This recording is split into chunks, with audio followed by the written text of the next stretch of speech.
Hi friends, good morning.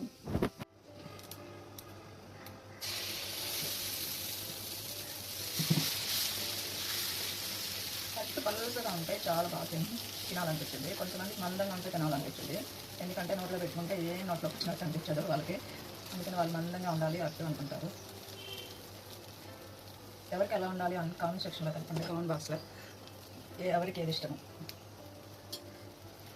మా ఇంట్లో వాళ్ళకైతే పలుచగా ఉండాలి, కానీ నేనే ఒకసారి మందంగా కూడా ఆపుకుంటా.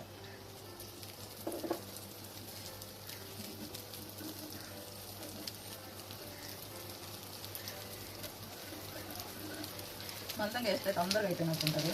పలుసగా వేస్తే ఎక్కువ సేపు పట్టేది. ఎందుకంటే అవి 2 వేస్తే సరిపోతాయి. ఇది 4 వేయాలి కదా, 2 వేసేది 4 వేయాలి. అందుకని లేట్ అయింది.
దోశలు మా పిల్లలకి